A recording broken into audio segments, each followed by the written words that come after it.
ಬಂಧುಗಳೇ, ನಿಮಗೆಲ್ಲ ಗೊತ್ತಿದೆ, ಕಳೆದ 3 ಗಂಟೆಯಿಂದ ಸಾಯಂಕಾಲ ಯಾವೆಲ್ಲ ನಾಟಕಗಳು ನಡೀತಾ ಇದೆ ಅನ್ನೋದರೆಲ್ಲ ನೀವೆಲ್ಲ ಗಮನಿಸಿದ್ದೀರಾ. ಇವಾಗ ನಮ್ಮ KRS ಪಕ್ಷದ ಸೇನಾನಿಗಳು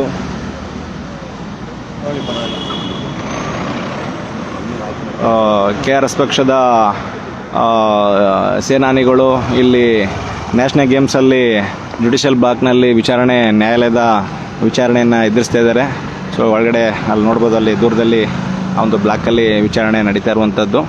ಸೊ ನೋಡೋಣ ಯಾವ ರೀತಿ ಇಲ್ಲಿನ ನ್ಯಾಯಾಧೀಶರು KRS ಪಕ್ಷದ ಪದಾಧಿಕಾರಿಗಳ ಮೇಲೆ ಹಾಕಿರುವಂಥ ಸುಳ್ಳು ಕೇಸನ್ನು ಯಾವ ರೀತಿ ಜನಸಾಮಾನ್ಯರಿಗೆ ನ್ಯಾಯವನ್ನು ಕೊಡಿಸ್ತಾರೆ ಅನ್ನೋದನ್ನು ನಾವೆಲ್ಲ ಎದುರು ನೋಡ್ತಾ ಇರುವಂಥದ್ದು.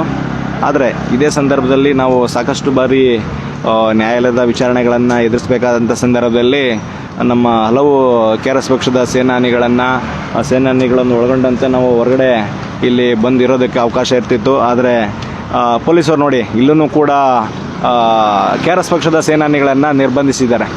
ಸೊ ಯಾವ ಕಾರಣಕ್ಕಾಗಿ ನಿರ್ಬಂಧಿಸಿದ್ದಾರೆ ಇವೆಲ್ಲವನ್ನು ರಾಜ್ಯದ ಜನತೆ ನೀವೆಲ್ಲ ಗಮನಿಸಬೇಕು. ಪಕ್ಷಾತೀತವಾಗಿ KRS ಪಕ್ಷ ಯಾವೆಲ್ಲ ಕಾರಣಗಳಿಗೆ ಹೋರಾಟಗಳನ್ನು ಮಾಡ್ತಾ ಇದೆ ಅನ್ನೋ ನಿಟ್ಟಿನಲ್ಲಿ ಸಾರ್ವಜನಿಕರು ದೊಡ್ಡ ಮಟ್ಟದಲ್ಲಿ ಬೆಂಬಲಿಸಬೇಕು ಅನ್ನೋ ವಿಚಾರವನ್ನು ಪದೇ KRS ಪಕ್ಷದ ಪದಾಧಿಕಾರಿಗಳು ಹೇಳ್ತಾ ಇದ್ದೀವಿ. ಹಾಗಾಗಿ ನೋಡಿ, ಇವತ್ತು ಕಾನೂನು ಸುವ್ಯವಸ್ಥೆಯನ್ನು ಕಾಪಾಡಬೇಕಾದಂಥ ಪೊಲೀಸ್ ಇಲಾಖೆ ಯಾವ ಒಂದು ಕಾನೂನು ಉಲ್ಲಂಘನೆಯನ್ನು ಮಾಡ್ತಾ ಇದೆ. ಸುಳ್ಳು ಕೇಸುಗಳನ್ನು ಪ್ರಾಮಾಣಿಕರ ಮೇಲೆ, KRS ಪಕ್ಷದ ಪದಾಧಿಕಾರಿಗಳ ಮೇಲೆ ಇವತ್ತು ಸುಳ್ಳು ಕೇಸುಗಳನ್ನು ಹಾಕ್ಕೊಂಡು ಇವತ್ತೊಂದು ಆಡಳಿತದ ಅಜಾರಕತೆಯನ್ನು ಇವರು ಅಧ್ವಾನವನ್ನು, ಆಡಳಿತದ ಒಂದು ಅವ್ಯವಸ್ಥೆ ಮತ್ತು ಇಲ್ಲಿನ ಕಾನೂನು ಸುವ್ಯವಸ್ಥೆ ಯಾವ ಮಟ್ಟಕ್ಕಿದೆ ಎನ್ನುವುದನ್ನು ನೀವೆಲ್ಲ ಸಾರ್ವಜನಿಕರು ಗಮನಿಸಬೇಕು. KRS ಪಕ್ಷ ಪ್ರತಿಯೊಂದು ಸಂದರ್ಭದಲ್ಲೂ, ಯಾವುದೇ ಸಂದರ್ಭದಲ್ಲೂ ಹೋರಾಟಗಳು ನಡೀಬೇಕಾದಂಥ ಸಂದರ್ಭದಲ್ಲಿ ನಾವೇನು ಹೋರಾಟ ಅಥವಾ ಪ್ರತಿಭಟನೆ ಮಾಡೋಕ್ಕೆ ಹೋಗಿರಲಿಲ್ಲ. ಕರ್ನಾಟಕದ ಲೋಕಾಯುಕ್ತರು, ಮುಖ್ಯಸ್ಥರು ಹಾಗೂ ಲೋಕಾಯುಕ್ತದಲ್ಲಿ ಕೆಲಸ ಮಾಡುವಂಥ ಎಲ್ಲ ಸಿಬ್ಬಂದಿಗಳು ಕೂಡ, ನೀವು ರಾಜ್ಯದ ಸರ್ಕಾರಿ ನೌಕರರು ಪ್ರತಿಯೊಬ್ಬರು ನೀವು ಸಾರ್ವಜನಿಕ ಆಸ್ತಿಗಳನ್ನು ನೀವು ಇದು ಮಾಡಬೇಕು, ನಿಮ್ಮ ಆಸ್ತಿಗಳನ್ನು ನೀವು ಘೋಷಣೆ ಮಾಡಬೇಕು ಸಾರ್ವಜನಿಕವಾಗಿ ಅಂತ ಹೇಳ್ತಾ ಇರುವಂಥವ್ರು ನೀವು ಯಾವ ಕಾರಣಕ್ಕಾಗಿ ನಿಮ್ಮ ಒಂದು ಕೆಲಸ ನಿಮ್ಮ ಇಲಾಖೆಯಿಂದನೇ ಯಾಕೆ ಆಗ್ತಾಯಿಲ್ಲ ಅನ್ನೋ ವಿಚಾರಣೆಗಳನ್ನು ನಾವು ಆಗ್ರಹದ ಮೂಲಕ ನಮ್ಮ KRS ಪಕ್ಷದ ರಾಜ್ಯಾಧ್ಯಕ್ಷರಲ್ಲಿ ಒಬ್ಬರಾಗಿರುವಂಥ ರಘು ಜಾಣಗೆರೆ ಹಾಗೂ ಸಂಘಟನಾ ಕಾರ್ಯದರ್ಶಿ ಜೀವನ್ ಹಾಗೂ ನಮ್ಮ ಯುವ ಘಟಕದ ರಾಜ್ಯಾಧ್ಯಕ್ಷರಾಗಿರುವಂಥ ಜನನಿ ವತ್ಸಲ ಹಾಗೂ ಹಲವು ಬೆಂಗಳೂರಿನ ಪದಾಧಿಕಾರಿಗಳು ಇವತ್ತು ಕರ್ನಾಟಕದ ಲೋಕಾಯುಕ್ತ ಅಂದರೆ ವಿಧಾನಸೌಧದ ಹೊಂದಿಕೊಂಡಂತೆ ಇರುವಂಥ ಕರ್ನಾಟಕದ ಲೋಕಾಯುಕ್ತ ಕಚೇರಿಗೆ ತೆರಳಿ ಮನವಿಯನ್ನು ಕೊಟ್ಟು ಆ ಒಂದು ಕೆಲಸ ಸುಸೂತ್ರವಾಗಿ ಶಾಂತಿಯುತವಾಗಿ ಜರುಗಿತ್ತು. ಮತ್ತು ಕೆಲವೊಂದು ಪದಾಧಿಕಾರಿಗಳು ಹೊರಗಡೆ ಒಂದು ಕಾಫಿ ಕುಡ್ಕೊಂಡು ಎಲ್ಲ ಹೋದ್ಮೇಲೆ ಕಾಫಿ ಕುಡ್ಕೊಂಡು ಅಥವಾ ಯಾವುದೋ ಸಾರ್ವಜನಿಕರಿಂದ ಬಂದಂಥ ದೂರುಗಳನ್ನು ಮತ್ತು ಅಲ್ಲಿನ ಲೋಕಾಯುಕ್ತ ಅಧಿಕಾರಿಗಳಿಗೆ ಮನವಿಯನ್ನು ಅಥವಾ ಅಲ್ಲೇ ಇದ್ದಂಥ ಸಂದರ್ಭದಲ್ಲಿ ಈ ಒಂದು ಘಟನೆ ಏನು ನಡೆದಿದೆ, KRS ಪಕ್ಷದ ಪದಾಧಿಕಾರಿಗಳು ಸಾಕಷ್ಟು ಮಂದಿ ಹೊರಗಡೆ ಹೋದ್ಮೇಲೆ ಇವರು ಅಲ್ಲಿ ಉಳಿದಂಥ ಪದಾಧಿಕಾರಿಗಳ ಮೇಲೆ ಏಕಾಏಕಿ ಪ್ರಕರಣವನ್ನು ದಾಖಲು ಮಾಡಿಕೊಂಡು ಅವರನ್ನು ಡಿಟೇನನ್ನು ಮಾಡಿರುವಂಥದ್ದು. ಇದು ಒಂಥರ ಸಾಮಾಜಿಕ ನ್ಯಾಯಕ್ಕೆ ಅನ್ಯಾಯ ಮಾಡುವಂಥ ಕೆಲಸವನ್ನು ಮಾಡಿರುವಂಥದ್ದು. ಹಾಗಾಗಿ ಒಂದು ಕಾನೂನು ಸುವ್ಯವಸ್ಥೆಯನ್ನು ಕಾಪಾಡಬೇಕಾದಂಥ ಪೊಲೀಸ್ ಇಲಾಖೆಯು ಕೂಡ ಇವತ್ತು ಅನಗತ್ಯವಾಗಿ KRS ಪಕ್ಷದ ಸೇನಾನಿಗಳ ಮೇಲೆ ಇವತ್ತು ಕ್ರಮವನ್ನು ಜರುಗಿಸಿರುವಂಥದ್ದು ರಾಜ್ಯದ ಜನ ನೋಡ್ತಾ ಇದ್ದಾರೆ. ಹಾಗಾಗಿ ನೀವೆಲ್ಲ ಜನರು ಜಾಗೃತರಾಗಬೇಕು. ನಾವು ಯಾವ ರಾಜಕಾರಣಿಯನ್ನು, ಯಾವ ಪಕ್ಷವನ್ನು, ನಮ್ಮನ್ನು ಆಳುವಂಥ ಆಡಳಿತವನ್ನು ನಡೆಸುವಂಥ ಜನಪ್ರತಿನಿಧಿಗಳನ್ನು ಯಾರನ್ನು ಆಯ್ಕೆ ಮಾಡ್ಕೊಳ್ತಾ ಇದ್ದೀವಿ ಅನ್ನೋದನ್ನು ಗಮನಿಸಬೇಕು. ರಾಜ್ಯದ ಗೃಹ ಸಚಿವರು ಆಗಿರುವಂಥ ಪರಮೇಶ್ವರ್ ಅವರು ಇಲ್ಲಂತೂ ರಾಜ್ಯದಲ್ಲಂತೂ ಒಂದು ಸುವ್ಯವಸ್ಥೆ, ಅಜಾರಕತೆ, ಒಂದು ಎಲ್ಲ ಕಡೆ ಭ್ರಷ್ಟಾಚಾರ ತುಂಬಿ ತುಳುಕ್ತಾ ಇರುವಂಥ ಸಂದರ್ಭದಲ್ಲಿ ಕೂಡ ಯಾವುದೇ ರೀತಿಯ ಜನಸಾಮಾನ್ಯರಿಗೆ ಅನುಕೂಲ ಆಗುವಂಥ ಕೆಲಸಗಳನ್ನು ನೀವು ಯಾರು ಮಾಡ್ತಾಯಿಲ್ಲ. ಹಾಗಾಗಿ ದಯಮಾಡಿ ನೀವು ಸರಿಯಾದ ರೀತಿಯಲ್ಲಿ ಇಲಾಖೆಯಲ್ಲಿ ಇವತ್ತು ಪೊಲೀಸ್ ವ್ಯವಸ್ಥೆಯಲ್ಲಿ ಸರಿಯಾಗಿ ಕೆಲಸ ಮಾಡುವಂಥ ಅಧಿಕಾರಿಗಳನ್ನು ನೀವು ಖಾತ್ರಿಪಡಿಸ್ಕೊಳ್ಬೇಕಾಗಿದೆ. ಜನಸಾಮಾನ್ಯರ ಸಮಸ್ಯೆಗಳನ್ನು ಬಗೆಹರಿಸ್ತೀವಿ ಮತ್ತು ಜನಸಾಮಾನ್ಯರಿಗೆ ಧೈರ್ಯವನ್ನು ತುಂಬ್ತೀವಿ ಅಂತ ಇವತ್ತು ಪೊಲೀಸ್ ಇಲಾಖೆಯಲ್ಲಿ ಅಧಿಕಾರಿಗಳು ಕೆಲಸ ಮಾಡ್ತಾ ಇರುವಂಥ ಒಂದು ಧ್ಯೇಯಗಳನ್ನು ಒಂದು ಉದ್ದೇಶಗಳನ್ನು ಇಟ್ಕೊಂಡು ಬಂದಿರ್ತಾರೆ. ಆದರೆ ಬಹುತೇಕವಾಗಿ ನ್ಯಾಯವನ್ನು ಕೊಡಿಸುವ ಪ್ರಕ್ರಿಯೆಯಲ್ಲೇ ಇವರೇ ಅದರ ಪಾಲುದಾರಗಳಾಗಿದ್ದಾರೆ. ಸಾರ್ವಜನಿಕರಿಗೆ ಪೊಲೀಸರಿಂದನೇ ಮೋಸ ಆಗ್ತಾ ಇರುವಂಥ ಸಂದರ್ಭಗಳು ಸಾಕಷ್ಟು ಜರುಗಿರುವಂಥದ್ದನ್ನು ನಾವೆಲ್ಲ ರಾಜ್ಯದ ಜನತೆ ನಾವು ಗಮನಿಸ್ತಾ ಇದ್ದೀವಿ. ಹಾಗಾಗಿ ಏನು ಕೇಳಕ್ಕೆ ಹೋಗಿತ್ತು KRS ಪಕ್ಷ ಇವತ್ತು? ಏನು ಕೇಳಕ್ಕೆ ಹೋಗಿತ್ತು ಇವತ್ತು? ಅರುಣ್ ಸರ್ ಹೇಳ್ದಂಗೆ ಬರೀ ಪೊಲೀಸ್ ಇಲಾಖೆಯಲ್ಲಿ ಮಾತ್ರನೇ ಭ್ರಷ್ಟಾಚಾರ ತುಂಬಿ ತುಳುಕ್ತಾ ಇದೆ ಅಂತ ಅವರು ಒಂದು ರೀತಿಯಲ್ಲಿ ಹೇಳಿದ್ದಾರೆ, ಅದು ಸತ್ಯನೇ. ಆದರೆ ಇವ್ರಿಗೆ ಕುಮ್ಮಕ್ಕೆ ಕೊಡ್ತಾ ಇರುವಂಥವ್ರು ಯಾರು? ಈ ಪೊಲೀಸರು ಮಾಡ್ತಾ ಇರ್ತಕ್ಕಂಥ ಭ್ರಷ್ಟಾಚಾರದಲ್ಲಿ ಪಾಲುದಾರಿಕೆ ಯಾರಿದೆ? ಇದನ್ನೆಲ್ಲ ಮನಗಂಡಂಥ ಜನಗಳು ಪ್ರತಿನಿತ್ಯ ಇದರಲ್ಲಿ ಭ್ರಷ್ಟಾಚಾರದಲ್ಲಿ ತುಂಬ ತೊಂದರೆ ಅನುಭವಿಸ್ತಾ ಇದ್ದಾರೆ. ರಾಮರೆಡ್ಡಿ ಸರ್, ಏನಾಯ್ತು? ಬನ್ನಿ, ಇಲ್ಲಿ ವಿಚಾರಣೆಯನ್ನು ನಮ್ಮ ರಾಮರೆಡ್ಡಿ ಅವರು ಬಂದಿದ್ದರು. ಹಾಗಾಗಿ ನಾನು ಬೇಲ್ಗೆ ರೆಕಾರ್ಡ್ ಎಲ್ಲ ತಂದಿದ್ದೆ. ಓಕೆ, ಅಲ್ಲಿ ಏನು ವಿಚಾರಣೆ ಆಗ್ತಿದೆ? ಬನ್ನಿ, ನಮ್ಮ ರಾಮರೆಡ್ಡಿ ಅವರು ಯಾವೆಲ್ಲ ಕೆಲಸಗಳು ಆಗ್ತಾಯಿದೆ, ಏನಾಗ್ತದೆ, ವಿಚಾರಣೆ ನಡೀತಿದೆ ಸರ್, ಏನಾಗ್ತಿದೆ? ಎಲ್ಲ ಬೇಲ್ ರಿಲೀಸ್ ಆಗಿದೆ. ಓಕೆ, ಮತ್ತೆ ಅವ್ರು 4,000 ರೂಪಾಯಿ ಫೈನ್ ಹಾಕಿದ್ದಾರೆ. ಓಕೆ, ನಾಳೆ ರೆಗ್ಯುಲರ್ ಬೇಲ್ಗೆ ನಾಳೆಗೆ ಕೋರ್ಟ್ ಇಲ್ಲ, ಫೈನ್ ಕಟ್ಟಿದ್ರೆ ಅಲ್ಲ, ಇದೇನು ವಿಚಾರಣೆ ಸುಳ್ಳು ಕೇಸ್ ಹೋತು ಅಂತ ಇದಾಯ್ತಾ, ಇಲ್ಲ ಯಾವ ಥರ ವಿಚಾರಣೆ ತೀರ್ಪು ಯಾವ ಥರ ಆಗಿದೆ? ಜಡ್ಜು ಮುಂದೆ ಮಾತಾಡಿದ್ರು, ನಮ್ಮನ್ನು ಅಲ್ಲಿ ಬಿಟ್ಟಿರ್ಲಿಲ್ಲ. ಓಕೆ, ಸೊ ಸದ್ಯದಲ್ಲೇ ನಾವು ಇಲ್ಲಿನ ವಕೀಲರಾದಂಥ ನಮ್ಮ ಶಿವಮೂರ್ತಿ ಅವರು ಬಂದ ತಕ್ಷಣ ಅವ್ರ ಹತ್ರಲ್ಲಿ ಒಂದು ಉನ್ನತವಾದ ಮಾಹಿತಿಗಳನ್ನು ಅವ್ರ ಹತ್ರ ತೆಗೆದುಕೊಳ್ತೀವಿ. ಎಲ್ಲೋದ್ರ ಅವರು? ಯಾರು ಎಲ್ಲೋದ್ರ ಅವರು? ಲೈವ್ ಮಾಡಬಾರ್ದು, ಹಾಂ, ಮತ್ತೆ ಗಲಾಟೆ ಆಗುತ್ತೆ. ಅಂದರೆ ಈ ಏನು ನ್ಯಾಷನಲ್ ಗೇಮ್ ವಿಲೇಜ್ಗೆ ಯಾವ ಕಡೆ ಹೋದ್ರು ಸರ್ ಅವರು? ಎಲ್ಲರೂ ಹಿಂಗೆ ಬಿಟ್ಟು 2 ಗೇಟ್ ಹಿಂಗೆ ಹೋದ್ರಾ? ಸರಿ, ಬನ್ನಿ, ಆ ವಿಚಾರವಾಗಿ ನಾವು ಮುಂದೆ ನಮ್ಮ ಅಲ್ಲಿ ಹೋಗುವಂತ ಕೆಲಸವನ್ನ ಮಾಡ್ತೀವಿ. ಬನ್ನಿ ಸಂದೀಪ್, ನೀವು ಗಾಡಿ ಎತ್ಕೊಳ್ಳಿ. ಬನ್ನಿ, ಇಲ್ಲ ನಂದು, ಬನ್ನಿ ಗಾಡಿ ತಗೊಳ್ಳಿ. ಗಾಡಿ ತಗೊಂಬನ್ನಿ. ನಾನು ವಿಚಾರಣೆಯಲ್ಲಿ ನಮ್ಮ ಹೆಲ್ಮೆಟ್ ಹಾಕಬೇಕಾ? ಇವತ್ತು ಹೆಲ್ಮೆಟ್ ಹಾಕಬೇಕು. ಪದಾಧಿಕಾರಿಗಳ ಮೇಲೆ ಮೊಕದ್ದಮೆಯನ್ನು ಹೂಡಿದಂಥ ಪ್ರಕರಣದಲ್ಲಿ ಆ ಒಂದು ಬೇಲನ್ನು ಸಿಗುವಂಥ ಕೆಲಸ ಇದೆ. ಯಾಕೆ ನೀವು ನಮ್ಮ ಚೀಫ್ ಜಸ್ಟಿಸ್ ಅವರು ಇಲ್ಲಿನ ನ್ಯಾಯಾಧೀಶರ ಸಮಯವನ್ನು ಕೂಡ ಪೊಲೀಸ್ ಅವರು ಇವತ್ತು ಹಾಳು ಮಾಡ್ತಾರೆ, ನೀವೆಲ್ಲ ಗಮನಿಸಬೇಕು. ನಿಮಗೆ ಒಂದು ಮಾಹಿತಿ, ಇವತ್ತಿನ ಪ್ರಕರಣದಲ್ಲಿ ನಮ್ಮ KRS ಪಕ್ಷದ ಪದಾಧಿಕಾರಿಗಳಿಗೆ ಬೇಲಾಗಿದೆ ಅನ್ನೋ ವಿಚಾರವನ್ನು ನಮ್ಮ ರಾಮಮೂರ್ತಿ ಅವರು ಬೇಲ್ ಕೊಡು ಬನ್ನಿ ಅಂತ ರಾಮಮೂರ್ತಿ ಅವರು ಹೇಳಿದ್ರು. ಹಾಗಾಗಿ ಬನ್ನಿ, ನಮ್ಮ KRS ಪಕ್ಷದ ಸೇನಾನಿಗಳು ಹೊರಗಡೆ ಹೋಗಿದ್ದಾರೆ. ಸೊ ಅದನ್ನು ಅವ್ರ ಜೊತೆ ಹೋಗಿ ಮತ್ತು ಅಲ್ಲಿದ್ದಂಥ ಶಿವಮೂರ್ತಿ ಆದಂಥ ಅವ್ರ ನ್ಯಾಯಾಧೀಶರನ್ನು ವಕೀಲರು ಕೂಡ ಅವ್ರ ಹತ್ರ ಮಾಹಿತಿಯನ್ನು ತೆಗೆದುಕೊಳ್ಳೋಣ. ಸೊ ಹೊರಡ್ತೀವಿ, ಬನ್ನಿ ಕೊಡ್ರಿ. ಕಟ್ ಮಾಡೋದು ಹಿಂಗೆ ಇಲ್ಲ ಲೆವೆಲ್ ಬನ್ನಿ. ಸೊ ಜನಸಾಮಾನ್ಯರು ಇವತ್ತು KRS ಪಕ್ಷದ ಒಂದು ಸರಿಯಾದ ಕ್ರಮದಲ್ಲಿ ಆಗಬೇಕಾದಂಥ ಕೆಲಸಗಳನ್ನು ಮುಂದೆ ಇಟ್ಕೊಳ್ಳಿ. ವಿಚಾರಣೆ ಮುಂದೆ ಸ್ಟ್ಯಾಂಗೇ ಇಟ್ಕೊಳ್ಳಿ ಸರ್, ಮುಂದೆ ಫ್ರಂಟ್ ಫೇಸ್ ಮಾಡಿ ಸರ್. ಸೊ ಮುಂದಕ್ಕೆ ಫೇಸ್ ಮಾಡಿ, ರೋಡ್ ಫೇಸ್ ಮಾಡಿ. ವಿಚಾರಣೆಗಳನ್ನು KRS ಪಕ್ಷ ಪ್ರತಿ ಸಂದರ್ಭದಲ್ಲೂ ನಡೆದುಕೊಂಡೇ ಬರ್ತಾಯಿದೆ. ಆದರೆ ನಾವೆಲ್ಲ ಲೈವ್ ನಾವು ಮಾಡಿರುವಂಥ ಏನು ಒಂದು ಶಾಂತಿಯುತವಾಗಿ ಘೋಷಣೆಗಳನ್ನು ಕರ್ನಾಟಕ ಲೋಕಾಯುಕ್ತದ ಯಾವ ಕೆಲಸ ಮಾಡಬೇಕು ಅನ್ನೋ ವಿಚಾರಗಳನ್ನು ನಾವು ಜನಸಾಮಾನ್ಯರಿಗೆ ಜಾಗೃತಿಯನ್ನು ಮೂಡಿಸ್ತಾ ಇರುವಂಥ ಕೆಲಸದಲ್ಲೂ ಕೂಡ ಇವರು ಅನಗತ್ಯವಾಗಿ ನಾವು ಪ್ರತಿಭಟನೆಯನ್ನು ಮಾಡ್ತಾ ಇದ್ವಿ, ಕಾನೂನನ್ನು ಉಲ್ಲಂಘನೆ ಮಾಡಿದ್ದೀವಿ.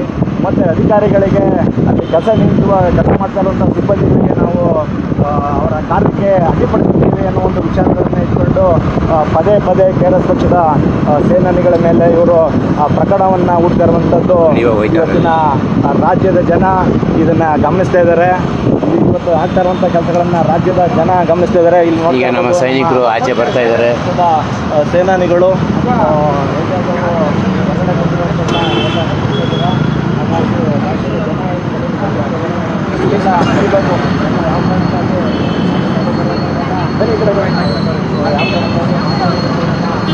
ಎಲ್ಲ ರಾಜ್ಯದ ಜನ ನೋಡ್ತಾ ಇದ್ದಾರೆ. ಹಲೋ, ಹೋಗ್ತೀಯಾ? ಇರಲ್ಲ. ರಾಜ್ಯದ ಹೇಳಿ ಸರ್, ರಾಜ್ಯದ ಜನ ಗಮನಿಸ್ತಾ ಇದ್ದಾರೆ. ಬನ್ನಿ ಸರಿಗೆ ಇಟ್ಕೊಳ್ಳಿ ಸರ್. ಹಾಂ, ರಾಜ್ಯದ ಜನ ಗಮನಿಸ್ತಾ ಇದ್ದಾರೆ. ಬನ್ನಿ ಹಿಡ್ಕೊಂಡು ರಮೇಶ್ ಗೌಡ್ರೆ, ಬನ್ನಿ ಬನ್ನಿ ಸರ್ ಬನ್ನಿ ಸರ್ ಬನ್ನಿ ಸರ್ ಬನ್ನಿ ಸರ್ ಇರಲಿ ಬನ್ನಿ ಜನಗಳಿಗೆ ಹೇಳೋಣ ಬನ್ನಿ. ಪೇಷಂಟ್ಗೆ ತೊಂದರೆ ಮಾಡಿದ್ದೀರಿ ಅಂತ ನಡ್ರಿ ನಡ್ರಿ ಅಲ್ಲಿ ಮಾತಾಡೋಣ ನಡ್ರಿ ಅಲ್ಲಿ ಬನ್ನಿ ಅಲ್ಲಿ ನಡ್ರಿ. ಅವ್ರ ಗಾಡಿಗಳು ಇಟ್ಕೊಳ್ಳಿ ಸರ್ ಇಟ್ಕೊಳ್ಳಿ ಸರ್ ಇಟ್ಕೊಳ್ಳಿ ಇಟ್ಕೊಳ್ಳಿ. ನಾವು ಅದೇನೋ ಒಂದಷ್ಟು ಮಾಹಿತಿ ಹೇಳ್ತಾ ಇದ್ದಾರೆ, ಅದನ್ನು ನೋಡೋಣ. ಯಾರು ತೊಂದರೆ ಆಗಿದೆ ಮಾಡುವಂಥ ಲೈವಿಂದ ಯಾರಿಗೆ ತೊಂದರೆ ಆಗಿದೆ ಅನ್ನೋ ವಿಚಾರಗಳನ್ನು ನಾವು ಗಮನಿಸಬೇಕಾಗಿದೆ. ಇಲ್ಲಿನ ನ್ಯಾಯಾಧೀಶರಿಗೆ ನಾವು ಮಾಹಿತಿಯನ್ನು ಒಕ್ಕೂಟಕ್ಕೆ ಮಾಹಿತಿಯನ್ನು ಕಳಿಸೋಣ.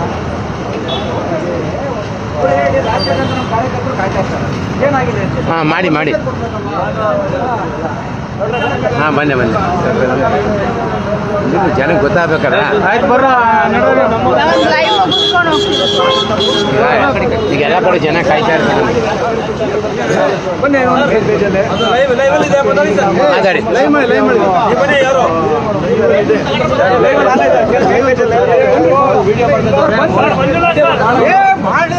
ಯಾಕೆ ಮಾಡ್ತಾರೆ ಬನ್ನಿ ಕಡೆ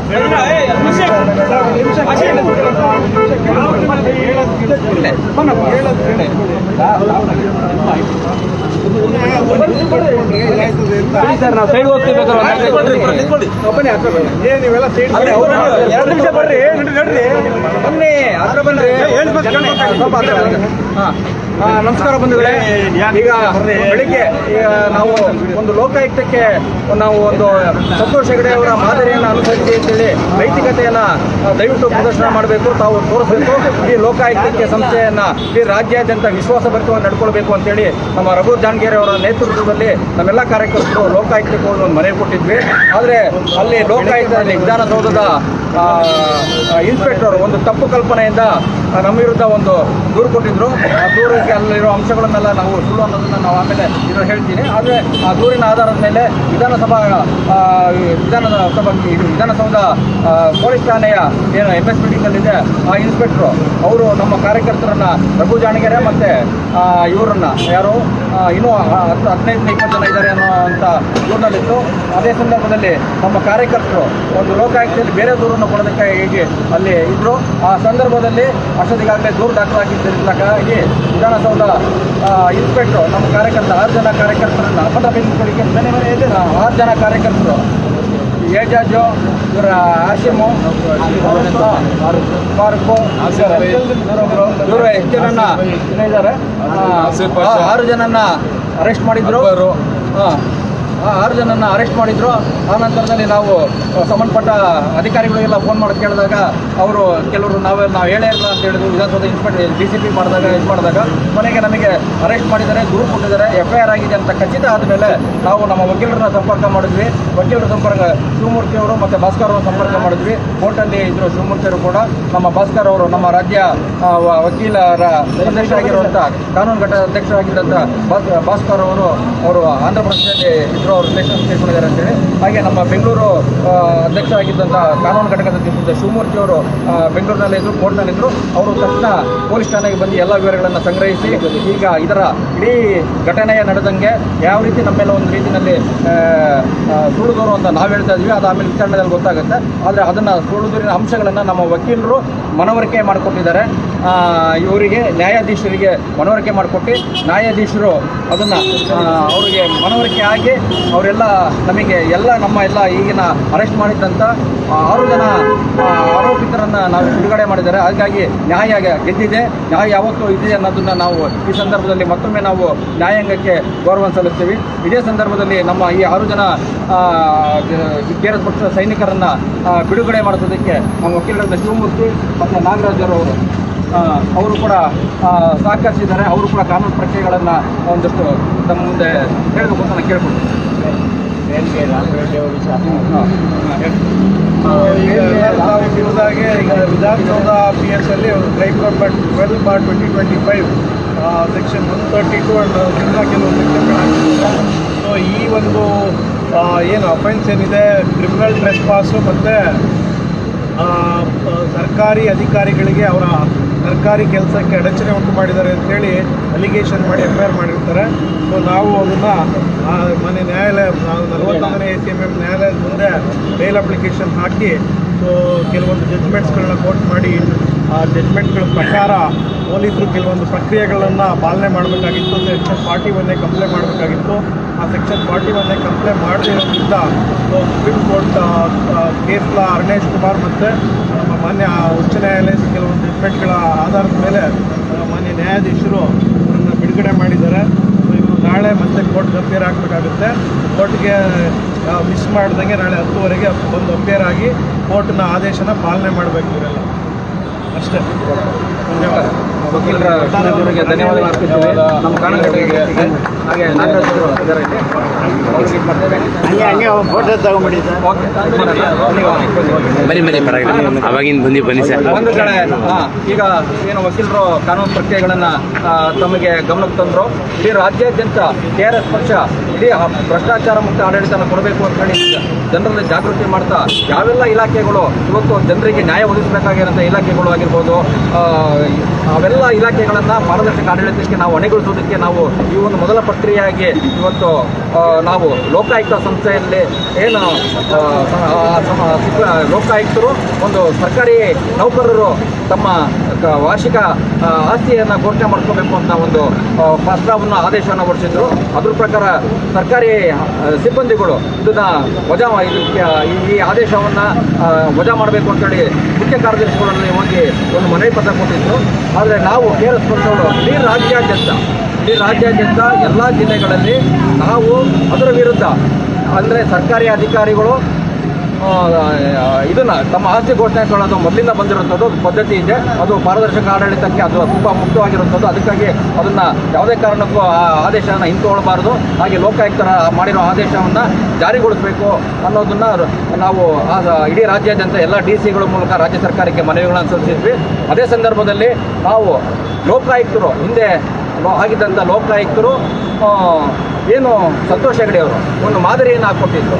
ಇಡೀ ರಾಜ್ಯಾದ್ಯಂತ ಇರುವಂಥ ನಾನು ಭ್ರಷ್ಟಾಚಾರ ನಿಲ್ಲಿಸಬೇಕು ಅಂತ ಇರುವಂಥ ಸಂಸ್ಥೆ ಲೋಕಾಯುಕ್ತ ಸಂಸ್ಥೆಯ ಮುಖ್ಯಸ್ಥನಾಗಿ ನನ್ನ ಆಸ್ತಿಯನ್ನು ನಾನು ಘೋಷಣೆ ಮಾಡಿಕೊಂಡು ಮಾದರಿ ಆಗಬೇಕು ಅಂತೇಳಿ ಅವರು ತಮ್ಮೆಲ್ಲ ಆಸ್ತಿಗಳನ್ನು ಸಾರ್ವಜನಿಕವಾಗಿ ಘೋಷಣೆ ಮಾಡಿಕೊಂಡು ಅದನ್ನು ವೆಬ್ಸೈಟಲ್ಲಿ ಹಾಕಿದ್ರು. ಸೊ ನಾವು ಅದೇ ಮಾದರಿಯನ್ನು ನೀವು ಹಾಕಿ ಈಗಿನ ಲೋಕಾಯುಕ್ತರು ಮತ್ತು ಉಪಲೋಕಾಯುಕ್ತರು ನೀವು ಕೂಡ ಹಾಕಿ ಅದನ್ನು ಮಾದರಿ ಆಗಬೇಕು. ಲೋಕಾಯುಕ್ತ ಸಂಸ್ಥೆಯ ಗೌರವವನ್ನು ಎತ್ತಿಡಬೇಕು, ಜನ ವಿಶ್ವಾಸ ಇಡುವ ರೀತಿಯಲ್ಲಿ ಗೌರವ ಸಂಸ್ಥೆ ಮಾಡಬೇಕು ಅನ್ನುವಂಥ ಒಂದು ಮನವಿ ಪತ್ರವನ್ನು ನಾವು ಮಧ್ಯಾಹ್ನ ನಾವು ಕೊಟ್ವಿ. ಆ ನಂತರದಲ್ಲಿ ಇದು ಬೇರೆ ಏನೋ ಒಂದು ಆಯಾಮ ತೊಗೊಂಡ್ಬಿಡ್ತು. ಯಾಕೆ ಲೋಕಾಯುಕ್ತರು ಇಷ್ಟೊಂದು ನಮ್ಮ KRS ಪಕ್ಷದ ವಿರುದ್ಧ ಇಷ್ಟೊಂದು ದ್ವೇಷದಿಂದ ಇದು ಮಾಡ್ತೀರಿ ನಮ್ಗೆ ಗೊತ್ತಾಗಿಲ್ಲ. ನಮಗೆ ಬಂದಿರೋಂಥ ಒಂದು ನಾವು ಅಂದಾಜಿಸಿರೋ ಪ್ರಕಾರ ಲೋಕಾಯುಕ್ತರೇನೆ ಖುದ್ದಾಗಿ ಇನ್ಸ್ಪೆಕ್ಟರ್ನ ಕರೆಸ್ಕೊಂಡು ಇಲ್ಲಿ ಅವರಿಗೆ ವಿಧಾನಸೌಧ ಇನ್ಸ್ಪೆಕ್ಟರ್ ಅವರಿಗೆ ರಾಘವೇಂದ್ರ ಅಂತೇಳಿ ಅವ್ರನ್ನ ಕರೆಸ್ಕೊಂಡು ದೂರು ಕೊಟ್ಟಿದ್ದಾರೆ ಅಂತ ನಮಗೆ ಒಂದಷ್ಟು ಹತ್ತಿರದ ಇಂದ ಮಾಹಿತಿ ಬಂತು. ಅದರ ಆಧಾರದ ಮೇಲೆ ವಿಧಾನಸೌಧ ಇನ್ಸ್ಪೆಕ್ಟರ್ಗೂ ಅದನ್ನು ದೂರು ದಾಖಲಿಸಿಕೊಂಡು ಅದನ್ನು ಏನು ಲೋಕಾಯುಕ್ತ ಬಂದಿದೆ ಅನ್ನೋ ಕಾರಣಕ್ಕಾಗಿ ಎಲ್ಲ ಮಾಡಿದರು. ಆದರೆ ಈ ಸಂದರ್ಭದಲ್ಲಿ ಇಡೀ ಲೋಕಾಯುಕ್ತಕ್ಕೆ ಅಂದಲ್ಲ JCB ಪಕ್ಷಗಳು ಏನು BJP ಕಾಂಗ್ರೆಸ್ಸು JDSನ ಪಕ್ಷಗಳ ಭ್ರಷ್ಟಾಚಾರದ ವಿರುದ್ಧ ನಾವುಗಳು ಇವತ್ತು ಈ ರಾಜ್ಯಾದ್ಯಂತ ಒಂದು ಆಂದೋಲನವನ್ನು ಮಾಡ್ತಾ ಇದ್ದೀವಿ. ಇವರೆಲ್ಲರನ್ನು ಓಡಿಸಿ ಒಂದು ಸುಭದ್ರ ಪ್ರಾಮಾಣಿಕ ಸರ್ಕಾರವನ್ನು ನಿರ್ಮಾಣ ಮಾಡೋದಕ್ಕೆ KRS ಪಕ್ಷ ಪಣ ತೊಟ್ಟಿದೆ. ಅದಕ್ಕಾಗಿ ಇಡೀ ಜನಜಾಗೃತಿಯನ್ನು ಎಲ್ಲ ಸರ್ಕಾರಿ ಇಲಾಖೆ ಪ್ರಾಮಾಣಿಕ ಅಧಿಕಾರಿಗಳನ್ನು ಅವರಿಗೆ ಒಂದು ಉತ್ತೇಜನ ಕೊಡೋ ರೀತಿಯಲ್ಲಿ ಇವತ್ತು KRS ಪಕ್ಷ ಮಾಡ್ತಾ ಇದೆ. ಅದಕ್ಕೆ ಪೂರಕವಾಗಿ ಇವತ್ತು KRS ಪಕ್ಷದ ಒಂದು ಒಳಸಂಚಿನಿಂದಾಗಿ ಇವತ್ತು KRS ಪಕ್ಷದ ವಿರುದ್ಧ ಒಂದು ದೂರು ದಾಖಲಾಗಿದೆ. ಅದರ ಪರಿಣಾಮ ಇವತ್ತು ನಮ್ಮ 6 ಜನ ಅರೆಸ್ಟ್ ಆಗಿದ್ದರು. ಇದು ನ್ಯಾಯವನ್ನು ಎತ್ತಿಡುವ ಕೆಲಸನ ನ್ಯಾಯಾಲಯ ಮಾಡಿದೆ. ಹಾಗಾಗಿ ನ್ಯಾಯಾಲಯಕ್ಕೂ ನಾವು ಈ ಸಂದರ್ಭದಲ್ಲಿ ಗೌರವವನ್ನು ಸಲ್ಲಿಸ್ತೀವಿ. ಹಾಗಾಗಿ ಇವರೆಲ್ಲ ಬಿಟ್ಕೊಂಡಿರೋದ್ರ ಜೊತೆಯಲ್ಲಿ ನಾವು ಈ ಸಂದರ್ಭದಲ್ಲಿ ಮತ್ತೊಮ್ಮೆ ನಾವು ಇಡೀ ರಾಜ್ಯ ಜನತೆ ಒಂದು ಸಂದೇಶ ಕೊಡ್ತಾ ಇದ್ದೀನಿ. ಇವುಗಳು ಎಲ್ಲಿವರೆಗೂ ಇಡೀ ರಾಜ್ಯದ ಜನತೆ ಈ ನಾಡನ್ನು ಉಳಿಸ್ಕೊಳ್ಬೇಕಾಗಿರೋದು ನಿಮ್ಮ ಕೈಲಿದೆ. ಮುಂದಿನ ಪೀಳಿಗೆನ ನಮ್ಮ ಮಕ್ಕಳ ಭವಿಷ್ಯವನ್ನು ಉಳಿಸ್ಕೊಳ್ಬೇಕಾಗಿರೋದು ನಮ್ಮ ಕೈಲಿದೆ. ಹಾಗಾಗಿ ನೀವೆಲ್ಲರೂ ನಮ್ಮ ಮುಂದಿನ ಎಲ್ಲಿವರೆಗೂ ನೀವು ಈ ಭ್ರಷ್ಟ JCB ಪಕ್ಷಗಳನ್ನು BJP ಕಾಂಗ್ರೆಸ್ಸು JDSಗಳನ್ನು ಎಲ್ಲಿವರೆಗೂ ನೀವು ಆಯ್ಕೆ ಮಾಡ್ತಿರ್ತೀರಾ ಅಲ್ಲಿವರೆಗೂ ನಿಮ್ಮ ತಲೆ ಮೇಲೆ ನೀವೇ ಕೈ ಚಪ್ಪಲಿ ಹಾಕೊಳ್ತೀರಾ. ಅಲ್ಲಿವರೆಗೂ ನಿಮ್ಮ ಮುಂದಿನ ಮಕ್ಕಳ ಸಂತತಿಯನ್ನು ನರಕ ದೃಶ್ಯವನ್ನು ನೀವೇ ನಿರ್ಮಾಣ ಮಾಡ್ತೀರಾ. ಹಾಗಾಗಿ ನೀವು ಎಚ್ಚೆತ್ತುಕೊಂಡು ನೀವು ಪ್ರಾಮಾಣಿಕರಿಗೆ ನೀವು ಓಟ್ ಹಾಕಿದ್ದೆ ಆದರೆ ಮುಂದಿನ ನಿಮ್ಮ ಭವಿಷ್ಯ ಉಜ್ವಲವಾಗುತ್ತೆ. ಹಾಗೆ ಸರ್ಕಾರಿ ಅಧಿಕಾರಿಗಳು ಕೂಡ ಪ್ರಾಮಾಣಿಕವಾಗಿ ಕೆಲಸ ಮಾಡೋದ್ರ ಮೂಲಕ ಇಡೀ ನಾಡನ್ನು ಒಂದು ಪಾರದರ್ಶಕ ಆಡಳಿತಕ್ಕೆ ಹೊರಟಿರುವಂಥ KRS ಪಕ್ಷಕ್ಕೆ ನೀವು ಸಹಕಾರ ಕೊಡಬೇಕು ಅಂತ ನಾನು ಈ ಸಂದರ್ಭ ಕೇಳ್ಕೊಡ್ತೀನಿ. ಹಾಗೆ ನಮ್ಮ ರಾಮರೆಡ್ಡಿ ಅವರು ಕೂಡ ಇದಕ್ಕೆ ಬೇಲ್ ಕೊಡೋದಕ್ಕೆ ಅವರು ಕೂಡ ತಮ್ಮೆಲ್ಲ ದಾಖಲೆಗಳನ್ನು ತೊಗೊಂಬಂದು ಸಿದ್ಧವಾಗಿದ್ದರು. ಅವರಿಗೂ ನಾನು ಈ ಸಂದರ್ಭ ಅಭಿನಂದಿಸ್ತೀನಿ. ಹಾಗೆ ಈ ಎಲ್ಲ ಹೋರಾಟದಲ್ಲಿ ಇವರೆಲ್ಲ ಯಾರು ಕಾರ್ಯಕರ್ತರು ನಮ್ಮ ಬಂಧಿಸಿದ್ರು. ಈ ಬಂಧನ ನಮಗೆ ಯಾವುದು ನಾವು ಸಿದ್ಧರಾಗಿದ್ದೀವಿ, ಮಾನಸಿಕವಾಗಿ KRS ಪಕ್ಷವಂತೂ ಸಿದ್ಧವಾಗಿದೆ. ಇಂಥ ಎಷ್ಟೇ ಜನ ಕಾರ್ಯಕರ್ತರನ್ನು ಬಂಧಿಸಿದ್ರು ರಾಜ್ಯಾದ್ಯಂತ ನಾವು ಅದಕ್ಕೆ ಏನು ಭ್ರಷ್ಟಾಚಾರ ಮುಕ್ತ ಕರ್ನಾಟಕ ನಿರ್ಮಾಣ ಮಾಡೋದಕ್ಕೆ ನಾವು ಬಂಧನ ಆಗೋದಕ್ಕೆ ನಾವು ಸಿದ್ಧವಾಗಿದ್ದೀವಿ. ನಮಗೆ ಸ್ಫೂರ್ತಿ ಸ್ವಾತಂತ್ರ್ಯ ಹೋರಾಟವನ್ನೇ ನಮಗೆ ಸ್ಫೂರ್ತಿಯಾಗಿದೆ.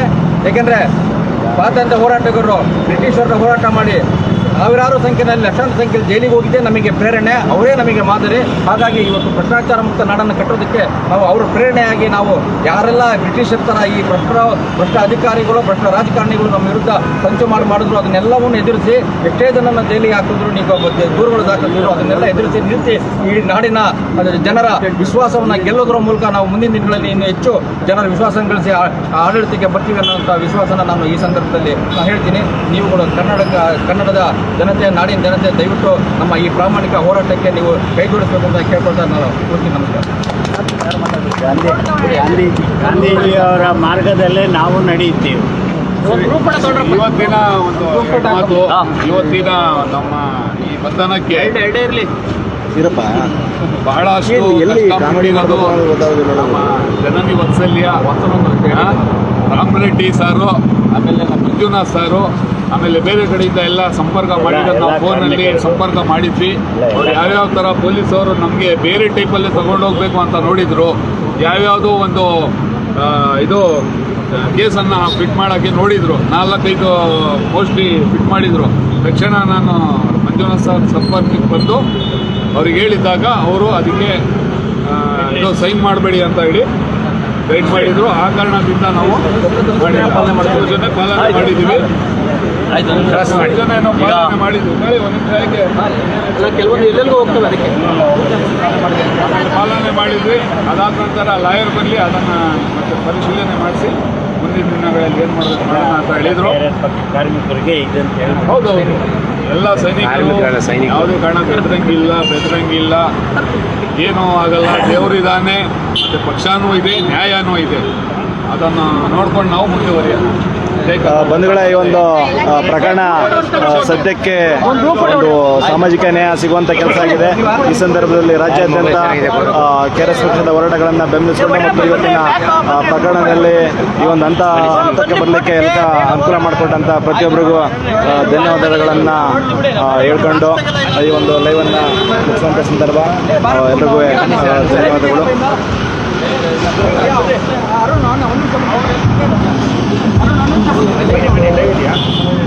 ಸಂದರ್ಭದಲ್ಲಿ ಕೋರಮಂಗಲ ಪೊಲೀಸ್ನವರು ನಮಗೆ ಎಲ್ಲ ಸಹಕಾರ ಕೊಟ್ಟಿದ್ದಾರೆ. ಆ ಪೊಲೀಸ್ನವರಿಗೂ ಯಾರೆಲ್ಲ ನ್ಯಾಯದ ಪರವಾಗಿರೋ ಪೊಲೀಸ್ನವರಿಗೆಲ್ಲ ನಾವು KRS ಪಕ್ಷ ವಂದನೆ ಸಲ್ಲಿಸುತ್ತೇವೆ. ಧನ್ಯವಾದಗಳು ಸರ್, ನಿಮಗೂ ಕೂಡ thank you sir. Okay, so ಈ ಒಂದು ಇವತ್ತಿನ ಲೈವನ್ನು ಅಂತ್ಯ ಮಾಡ್ತಾ ಇದ್ದೀವಿ. ಎಲ್ರಿಗೂ ಶುಭವಾಗಲಿ, ಶುಭರಾತ್ರಿ, ಧನ್ಯವಾದಗಳು. ನೀವು ಯಾವ ಕಡೆ ಹೋಗ್ತೀರಾ ಸರ್?